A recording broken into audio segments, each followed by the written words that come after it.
Hi everybody, welcome back to my channel where we help you go beyond the basics, beyond the buzzword, and beyond the BS so you can really master marketing agility. Today I want to talk to you about a very powerful and very underused word in marketing departments everywhere, and that is the word no. Yeah, you can go ahead and start practicing it with me now.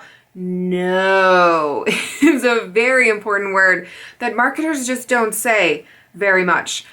We all sort of realize this intuitively, but I never understood the scope of it until Marketing Profs did a report last year that found that 79% of marketers say they almost never or never say no to incoming work requests, even if those requests do not align with their strategy. We just don't say no to anything.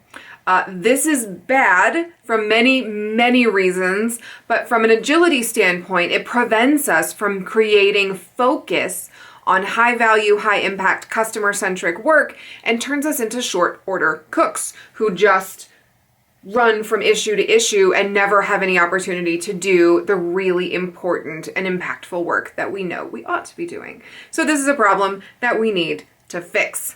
So 3 suggestions that I have for you if this is a hang up for you and your marketing organization. The first is make sure you are visualizing your work.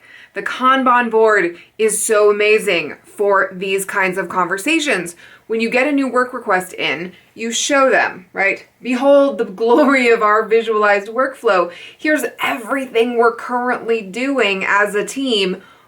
What comes off, right? It's not just yes, yes, yes, I'll be happy to take on this new project or task or what have you. Because when we do that, our to-do list just keeps growing. And then everything in that to-do list takes longer to make it to the finish line. So the more we say yes, the less we get done. So we've got to create this filter. And the board, the visualized workflow, is amazing for this because now it's no longer just us taking on more until we fall over under the weight of everything. It's saying, what would you like me to stop doing? What comes off of the board to make room for the thing you're asking me to do? And this oftentimes causes people to realize the impact of what they're asking you to do, and they will be happy to wait when they see what the outcome of their ask is going to be. So visualize and communicate, right? Have this conversation. Don't just say yes to everything because you want to be a helpful colleague, because it's actually not helpful because the overuse of yes makes everything take too long. So it's not good for anybody.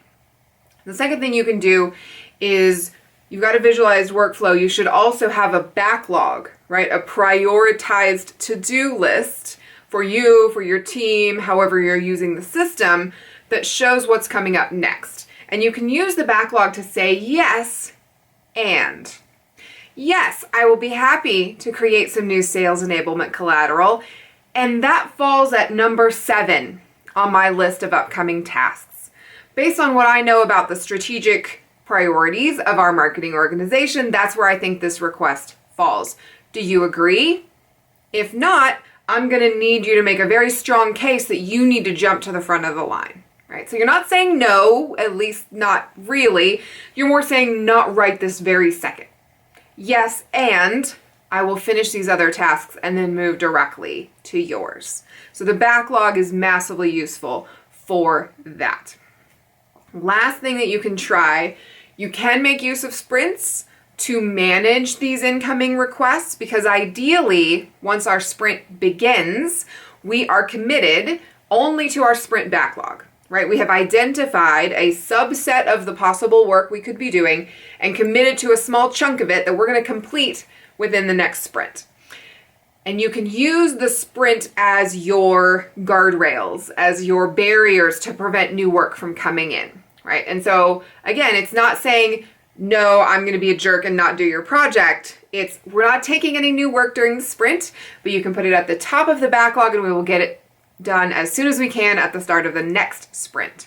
Sprints are short, so there should not be much of a delay in actioning whatever that request was. If you're going to use sprints for this, I would still recommend leaving a little bit of slack, a little bit of buffer, so that when there are legitimate emergencies, they can be taken in to the sprint and you won't be overloaded. You can still say yes occasionally, but we want to be very judicious, right? This needs to be the exception rather than the rule. Because there will be times, I have heard this exact line from a team that I coached, if we don't do it, someone else will. If you say no to sales, they will just go and create some collateral that's off-brand and off-message and not tracked anywhere, and then whatever leads it generates, we have no visibility into, it's bad, right? So if that's you, make sure you leave enough buffer in the sprint to take those requests rather than make more work for yourself down the road. So 3 ways that you can mitigate this problem and actually incorporate no into your vocabulary. Let's say it again together one more time. No. Very good. Yes, no is a word that we need to get more comfortable saying, and our visualized workflow can help.